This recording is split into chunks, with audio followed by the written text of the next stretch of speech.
Hola, ¿cómo están?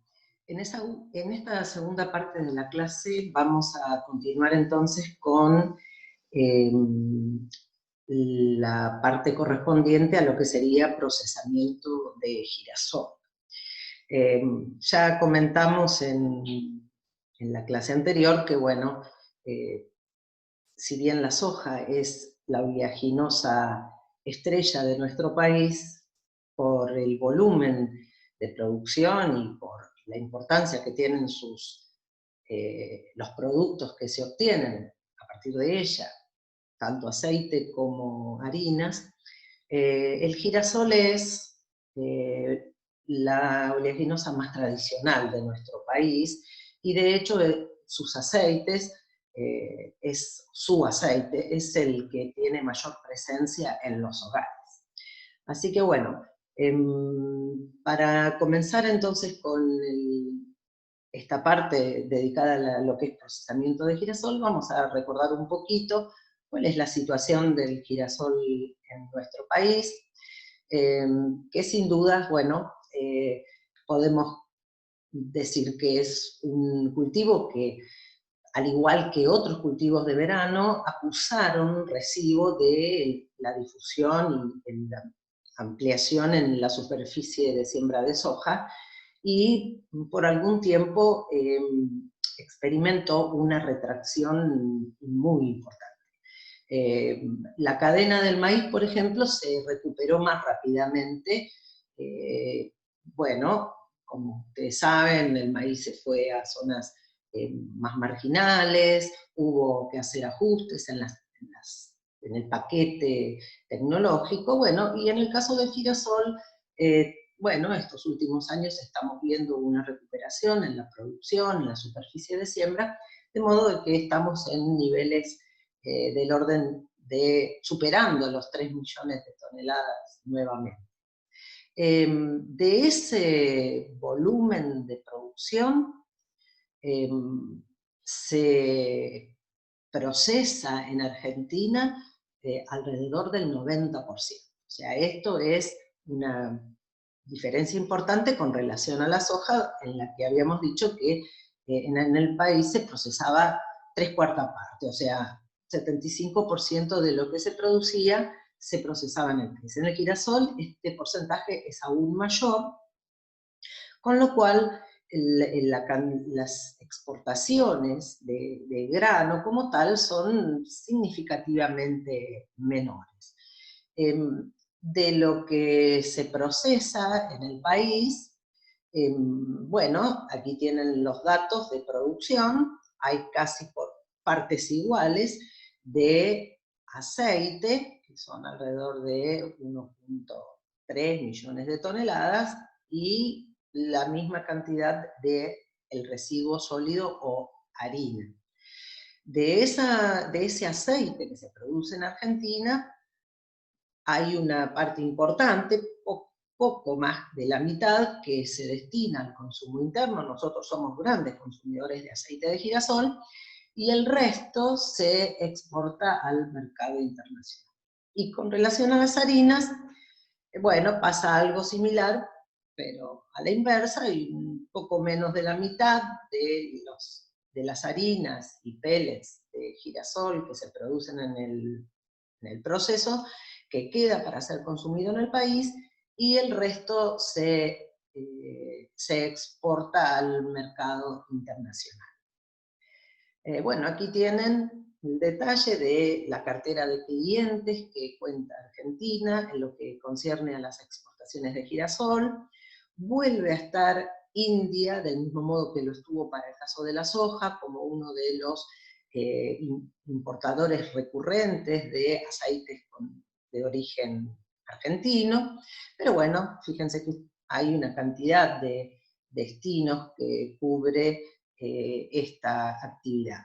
Una cosa interesante para remarcar es que poco más del 50% de las cargas de aceite de girasol con destino a la exportación salen por los puertos del sur. El nuestro, el puerto de Bahía Blanca, es el más importante, y mientras que el resto sale por los puertos de la River en el Gran Rosario. En lo que hace a las harinas, también contamos con una cartera de clientes bastante nutrida, vuelve a estar Holanda, entre los países que más importan harinas proteicas desde Argentina, pero también tenemos España, países de Asia, etc. En lo que hace a las harinas, a diferencia de lo que ocurre con los aceites, alrededor del 60% salen por los puertos de Lap River y una proporción menor sale por los puertos del sur, a la inversa de lo que pasaba con el aceite. Bueno, antes de pasar a hablar sobre el proceso de obtención de aceite de girasol, vamos a recordar un poquito cómo es la composición del grano de girasol, de los girasoles actuales, donde tenemos niveles de materia grasa o aceite muy interesantes en los híbridos actuales, que están en un rango entre 45 hasta 55%, y como consecuencia del mejoramiento que ha experimentado el girasol, y bueno, niveles de proteína obviamente inferiores a los que habíamos mencionado para la soja, un rango entre el 14 y el 19%, niveles de fibra relativamente bastante elevados, teniendo en cuenta cómo es la morfología del fruto, y bueno, me faltó indicar acá que hay niveles de alrededor de 10-11% de lo que llamamos extractos libres de nitrógeno, que involucra algunas ligninas, involucra carbohidratos. Del procesamiento de girasol, teniendo en cuenta que casi la mitad del peso está representado por la materia grasa, se obtienen cada 1000 kilos procesados partes iguales de aceite y de harinas proteicas. Esta es una diferencia clara respecto de lo que ocurría con la soja, en las cuales la relación esta era de 4:1, ¿sí? O sea, 4 veces más producción de harinas proteicas que de aceite. En el caso del girasol estamos hablando de una relación 1:1, y también una producción de cáscaras que, bueno, es un componente que no aporta materia grasa y que de hecho lo que va a hacer es todo lo que no se retire de cáscaras va a diluir la proteína y depreciar la calidad de las harinas proteicas. Aquí tenemos entonces cómo se compone un fruto de girasol, y esto está puesto a propósito para recordar un poco el tema de cómo se integra, o sea, el porcentaje, digamos, de la representatividad que tienen las cáscaras en el fruto de girasol, y cuánto también representan las pepas, que son la parte más interesante, porque son las que llevan el aceite. Buena parte del mejoramiento que ha experimentado el girasol en las últimas décadas precisamente se ha debido a una modificación en las proporciones de cáscara y con relación a las pepas. Los girasoles antiguos tenían niveles de cáscaras superiores, en algunos casos al 30%, hoy por hoy ya esos porcentajes han sido modificados, las cáscaras hacen una contribución muy inferior, son mucho más finas, con lo cual en el peso total tenemos una mayor proporción de pepas. Esto en realidad, si bien desde un punto de vista económico es altamente, digamos, ha sido muy bueno, ha traído aparejado algunos inconvenientes en el procesamiento del girasol, y que tienen que ver con que ahora las cáscaras hacen un menor aporte en cuanto a peso, pero son mucho más finas y mucho más difíciles de separar de la pepa. Yo siempre les doy un ejemplo muy doméstico. por ejemplo, que les digo que antes el girasol era como si fuera una mandarina de las de antes, esas mandarinas en las que es muy fácil separar la cáscara del resto de la pulpa. En cambio ahora, los girasoles actuales, digamos, son como las mandarinas actuales, donde realmente se parecen más a una naranja que a una mandarina, donde, digamos, nos cuesta mucho pelar la mandarina a mano. Bueno, esa es la situación que estamos viviendo con los girasoles en este momento. Y eso lleva a una serie de dificultades durante el procesamiento que tienen que ver precisamente con que ahora, a pesar de que el fruto del girasol tiene menos cáscara, es mucho más difícil separarlas, con lo cual los residuos sólidos retienen más cantidad de fibra. Y entonces eso lleva a una disminución en la calidad de los pellets.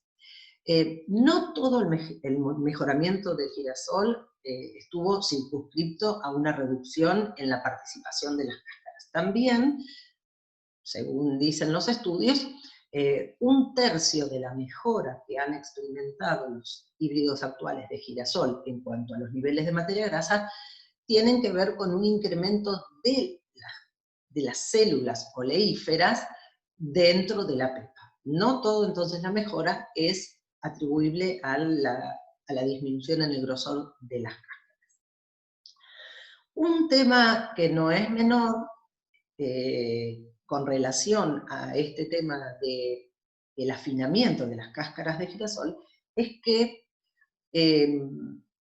otro de los problemas que se ha generado con relación a la calidad de los residuos sólidos es que como ahora es más difícil separar las cáscaras, y en las cáscaras es donde residen las células,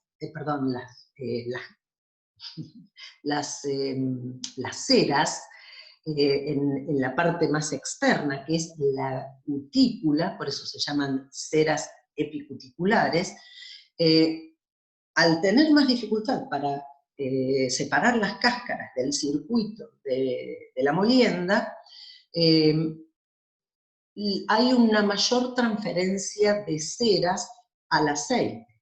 Las ceras son muy similares, tienen una estructura química muy similar a la de los aceites, suelen tener cadenas hidrocarbonadas bastante más largas, y como consecuencia de el acondicionamiento al que es sometido el girasol, ahora lo vamos a ver, las ceras al calentarse con el resto de la masa que va a ser extraída, a la cual se le va a extraer el aceite, las ceras se hacen líquidas y se mezclan con el aceite.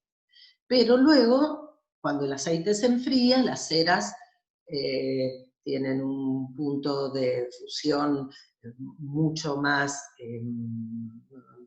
bajo o alto, y entonces solidifican. Y eso le genera turbidez al aceite. Por lo tanto, ahora que hemos logrado que los híbridos de girasol tengan menos cáscaras, tenemos que convivir con otros problemas. Uno de ellos entonces es la transferencia de ceras al aceite, que deberán con posterioridad, en el proceso de refinación, deberán ser eliminadas. Bueno, aquí entonces les enumero una serie de cuestiones vinculadas con los problemas que se plantean a la industria con relación a la reducción de las cáscaras en los girasoles modernos. Bueno, acá le menciona en primer lugar que las cáscaras, la proporción de cáscaras ha disminuido, sobre todo en los girasoles del tipo aceitero, de pericarpio negro, que las cáscaras son más difíciles de remover en las primeras instancias del procesamiento, y como consecuencia de ello, como son más difíciles de remover, tenemos dos situaciones. Una, que algunas de las cáscaras que sí se salen del circuito, en algunos casos se van a llevar adheridos pedazos de pepita con ellos. Por supuesto que lo deseable es que retener la mayor cantidad de pepita, y para retener la mayor cantidad de pepita lo que hacemos es sacrificar y retener algo de cáscara.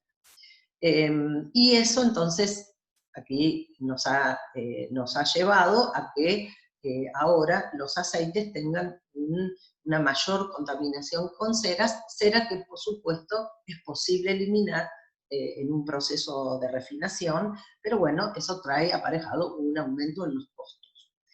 Y también, bueno, se menciona que durante el proceso de rotura en los descascaradores hay una mayor impregnación, hay una mayor contaminación con ceras, eso realmente trae dificultades en la limpieza de estos equipos.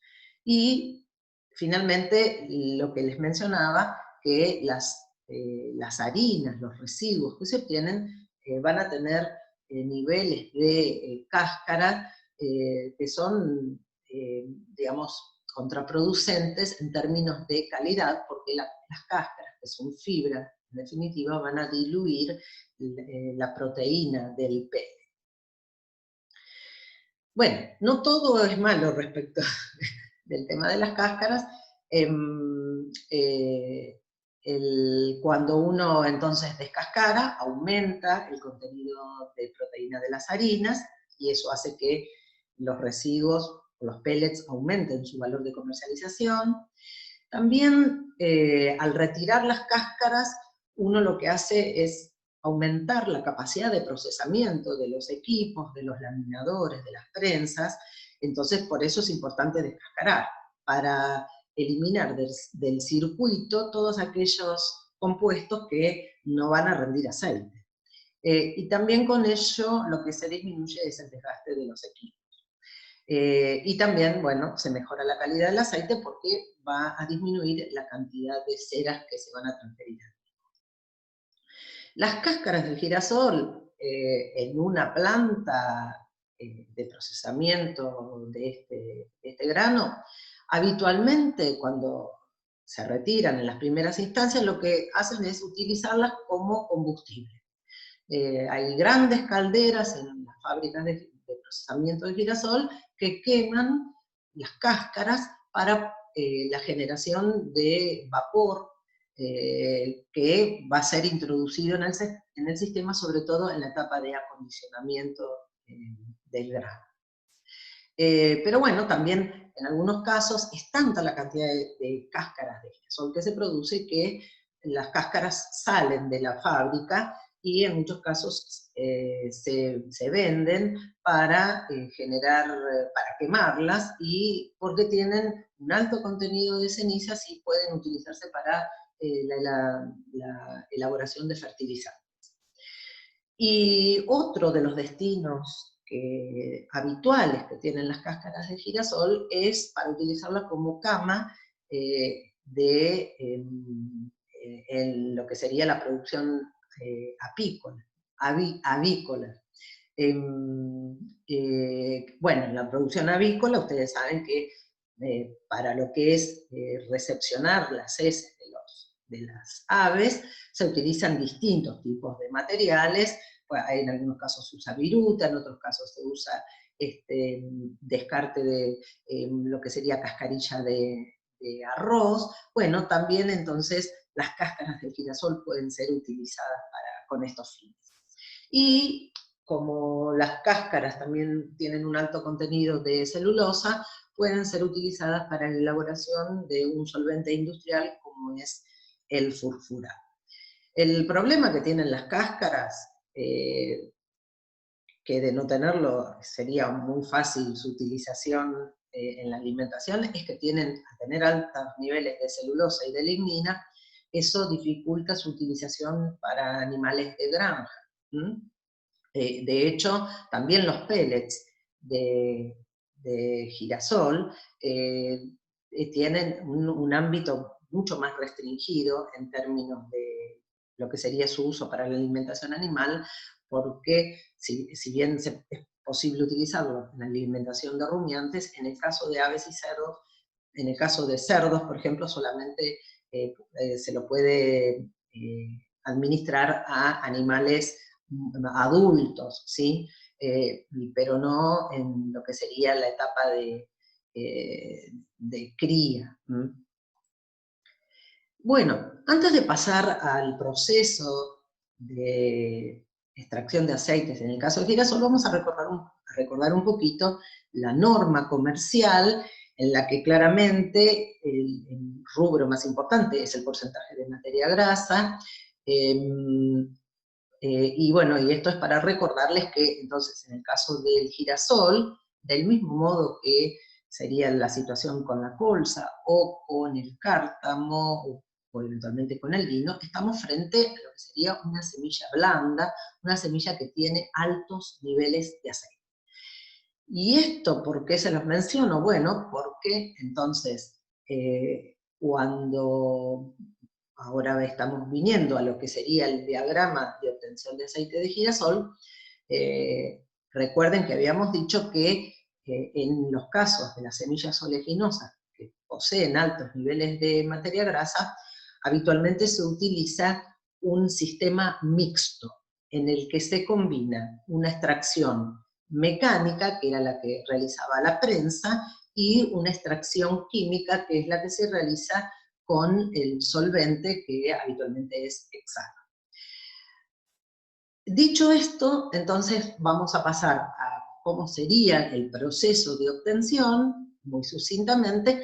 Por supuesto, incluye siempre una etapa de limpieza exhaustiva de los granos, para eliminar todas las materias extrañas, y un secado. En el caso del girasol, recuerden ustedes que los niveles de la humedad en la base habitualmente es del 11%, con una tolerancia hasta el 14%, pero aquí cuando llega a la planta el girasol es secado y se busca que antes de entrar al proceso de extracción tenga niveles de humedad alrededor del 9%. Y esto es, también lo habíamos mencionado para el caso de la soja, es para que las cáscaras del girasol se tornen bien crocantes, bien frágiles, y puedan ser más fácilmente retiradas del circuito en la siguiente etapa, que es la de molienda y separación de las cáscaras.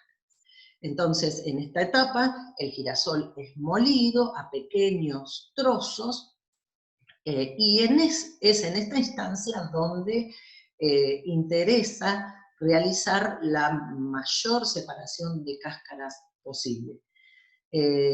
¿Por qué? Bueno, porque eso va a tener dos ventajas. Una, vamos a estar eliminando un material que tiene ceras dentro de su composición, y entonces vamos a estar evitando que esas ceras se trasladen al aceite, y por el otro lado vamos a estar mejorando la calidad del subproducto sólido, que son las harinas, porque vamos a estar disminuyendo los niveles de fibra. Por supuesto, todo lo que es separación de cáscaras se hace con zarandas, pero lo que quiero que sepan es que los niveles o las proporciones de cáscaras retiradas son muy variables. La industria trata de alcanzar un equilibrio, digamos, en lo que concierne a la separación de las cáscaras, de modo de tampoco no resignar mucha cantidad de pepa con las cáscaras que se estén yendo. Si desean intensificar lo que sería la fuga de cáscaras del circuito, corren peligro de que con las cáscaras se vayan las pepitas.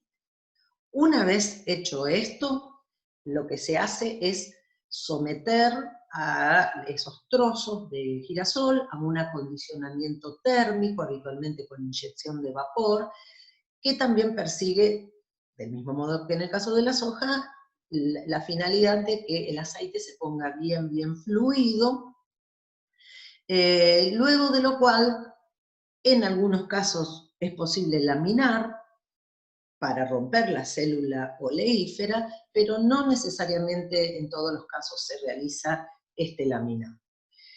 A posteriori, se haga o no se haga el laminado, lo que viene es una etapa de cocción, esta se hace con temperaturas más elevadas para que la proteína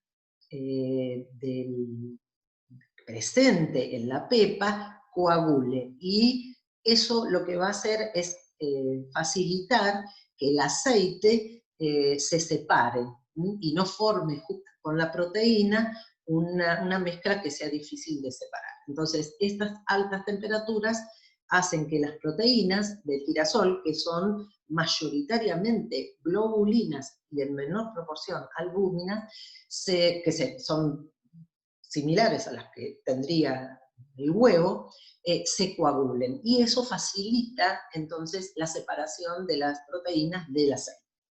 Una vez hecho esto, en unos grandes equipos que se llaman cookers, ahí ya pasa entonces todo ese material caliente y húmedo a la etapa de prensa. Aquí tienen una pequeña foto de la prensa, después la vamos a ver más ampliada, donde se realiza obviamente la extracción mecánica del aceite, donde en el caso del girasol se recupera alrededor entre un 28 y un 30% del total, ¿sí? Este aceite después se va a juntar con el otro aceite que se va a obtener en la extracción con solvente. El residuo sólido que queda de esa primera extracción de aceite se llama torta o expeller, como ya lo habíamos mencionado en el caso de la soja, pero en el caso del girasol, por ser una semilla con un alto contenido de aceite, tiene un remanente de aceite muy importante, que es de alrededor del 18%. Entonces, ese material va a tener que ser desarmado, ¿sí?, en trozos mucho más pequeños, e ingresado a la siguiente etapa, que es la extracción con solvente hexano caliente. Esa lixiviación va a generar, al igual que lo habíamos visto en el caso de la soja, una mezcla llamada micela, en la que el aceite está disuelto en el hexano y va a dejar, una vez que se separe la mayor cantidad, va a dejar una harina o un residuo sólido que también va a estar impregnado con hexano. Tanto la harina como el aceite o la micela van a continuación experimentar un proceso de desolventización mediante la aplicación de calor, en la cual va a quedar el aceite y se va a evaporar el hexano, que posterior iba a ser condensado para poder volver a usarlo, y lo mismo sucede en el caso de las harinas. Van a ser tostadas para desolventizarlas y poder entonces luego elaborar los pellets, que son el residuo sólido de la extracción completa. En el caso de los pellets van a tener niveles de materia grasa residuales muy bajos, entre el 1,5% aproximadamente, o sea que esa es la principal diferencia respecto de la torta o expeller que salió de la prensa, que tenía alrededor de 18% de materia grasa. Esto se los menciono porque, del mismo modo que ocurría en el caso de la soja, algunas plantas, en líneas generales de mediana a baja escala, en algunos casos, realizan un proceso parcial que llega hasta la etapa de prensado, y en esas plantas no se realiza la extracción con solvente. Estas plantas obviamente recuperan una proporción de aceite muy inferior, pero obtienen un residuo, una torta o expeller, que va a tener un alto valor comercial por los niveles de energía que llevan vinculados a los mayores niveles de materia grasa.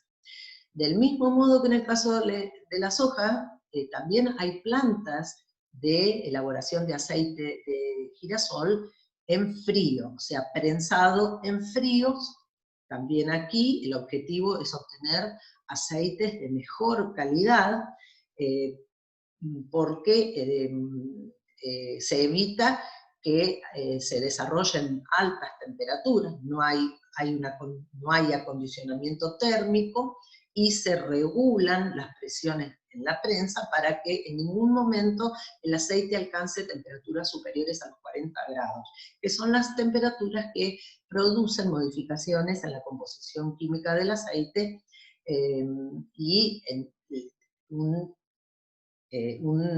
según quienes producen estos aceites, un deterioro en la calidad nutricional. Son aceites mucho más caros, porque bueno, los rendimientos de aceite son menores. Bueno, aquí tienen una ampliación de lo que sería una prensa. Esta está abierta, estos son los agujeros por donde fluye el aceite, y este es el tornillo que va a ir apretando el material hacia adelante, haciéndolo circular, y ahora vamos a ver en la siguiente transparencia. Aquí estamos, también vemos, esto es una captura de pantalla de un video que saqué de YouTube, donde se ve cómo fluye el aceite caliente, y acá tenemos un operario que está retirando la torta que sale, que digamos queda apretada en el extremo de salida de la prensa. Bueno, aquí tenemos una aproximación a lo que sería la torta o expeller de girasol, y cómo queda luego de desagregarla o molerla, y así es como ingresa la torta desarmada a la siguiente etapa, que es la extracción con solvente. Bueno, y aquí tenemos los pellets de girasol que se elaboran con las harinas. Una vez que las harinas salieron del proceso de desolventización, esto es cuando se realiza la doble etapa de prensa y extracción con hexano. Me pareció interesante incluirles las distintas calidades de pellets de girasol que pueden producirse, y esas calidades van a estar íntimamente relacionados con la intensidad del descascarado. En líneas generales, cuando el descascarado es bajo, los niveles de proteína son los más bajos, ¿sí?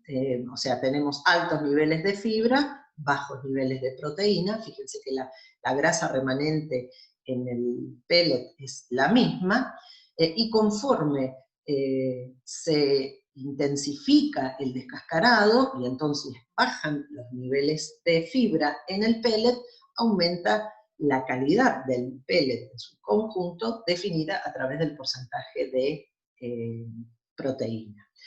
Un detalle de color que les comento, por ejemplo, en Francia se procesa bastante girasol y se hace de manera integral. Y lo que se menciona es que suelen tener problemas con los animales, porque los animales experimentan daño en la mucosa intestinal como consecuencia de las astillas de las fibras, ¿sí? O de los pedazos de cáscara que quedan, digamos, enteros, y que pasan a través del tracto del animal. Bien. Bueno, y para finalizar con esta parte de procesamiento de girasol, no podía dejar de mencionarles hacerles dos comentarios respecto de lo que es el girasol confitero. Ustedes saben que Argentina se especializa en la producción de girasol aceitero, bueno, en mayor medida girasol del tipo tradicional, con alto linoleico, y en menor medida girasol alto leico. Pero el girasol confitero es una specialty que se produce en mucha menor proporción, no son más que 100.000 toneladas que se producen anualmente, pero que alcanza un valor de reventa muy importante. y sería equiparable a lo que es, por ejemplo, un maíz pisingallo. Bueno, en producción vegetal extensiva, creo que vieron algunas cuestiones vinculadas a lo que es el manejo. Fundamentalmente, creo que la principal diferencia tiene que ver con las densidades de siembra, que suelen ser significativamente menores. Se habla de unas 15.000 plantas menos que las que corresponderían para el mismo ambiente con un girasol aceitero. Pero, ¿y por qué es esto? Bueno, porque en el caso del girasol confitero lo que se busca es un gran desarrollo de la pepita. Por supuesto que estos son híbridos diferentes, pero bueno, las técnicas de manejo deben acompañar a la genética.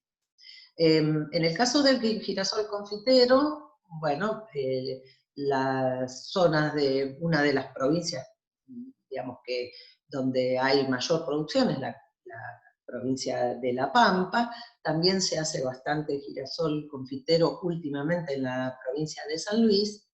Y me pareció interesante mencionar que en aquellas zonas donde hay graves problemas con las palomas, hay muchos productores que están probando su suerte con la siembra de girasol confitero. Y esto es porque al ser una semilla mucho más grande, la paloma no puede consumirla. Entonces, esto ha pasado a ser una opción en zonas donde el tema de la paloma trae aparejado muchas pérdidas en el cultivo. Bueno, para ir terminando, entonces, dentro de lo que es el girasol confitero, las opciones de producción o los productos son básicamente dos. Uno que se llama in-shell, que es el girasol con cáscara, y por supuesto, en este caso, el calibre, el tamaño es muy importante. Se utiliza un sistema, vamos a decir, universal para clasificarlo, donde se mide el largo y se mide el ancho.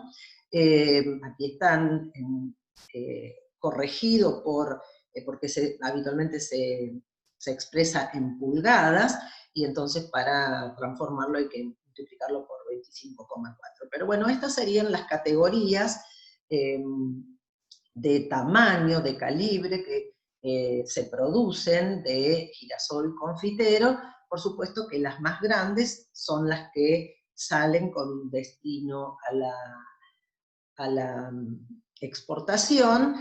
Sería, digamos, y en un punto estos valores de calibre es lo que estarían reteniendo las zarandas correspondientes. Entonces ese sería el girasol con cáscara, lo que habitualmente se puede comercializar tal cual. Y acá tenemos el girasol sin cáscara, el kernel o la pepa ya descascarada, el girasol descascarado. Y esto, bueno, se consigue haciendo pasar el girasol por unos cilindros que tienen en su interior, el interior esmerilado, el descascarado se hace por impacto, y bueno, eso hace que se separe la cáscara de la pepita. Y bueno, la pepita se puede utilizar como snack, o se puede usar para la elaboración de productos de panaderías, barras de cereal, granola, etc. Estos son productos que son muy actuales en este momento. Antes realmente no se consumían, pero hoy cada vez los vemos más presentes en las góndolas. Bueno, y para terminar les muestro una tabla en la que figuran algunos de los híbridos de girasol confitero cultivados en Argentina. Aquí están las empresas que los comercializan, las más importantes son Argensan y Nucid, y me pareció interesante incluirles para este ensayo cómo ellos miden la calidad a partir de cuánto del total de los granos son retenidos en las distintas zarandas. Fíjense que también en un sistema similar al que se usaba con la cebada para maltería, se habla de una primera calidad que engloba a todos los granos que son retenidos en las zarandas de 8,75, 9 y 9,5, ¿sí? Y una segunda calidad que engloba los granos de menor calibre, bueno, razón por la cual, por supuesto, interesa que la mayor proporción de los granos quede retenidos aquí, porque estas son las categorías que salen a la exportación. Las categorías más bajas, sobre todo en el caso de los granos in-shell, o sea, con cáscara, les decía, las de calibre más bajo habitualmente son comercializadas para lo que son alimentos para pájaros, y también llegan, por ejemplo, se fraccionan y se venden en bolsitas para, bueno, como snack. ¿Quién no ha comido una pipa cuando va a la cancha? ¿Mm? Bueno, y con esto entonces vamos a dejar lo que sería el procesamiento de girasol. Si queda alguna duda, la vamos a evacuar durante la consulta. Le mando un fuerte abrazo a todos.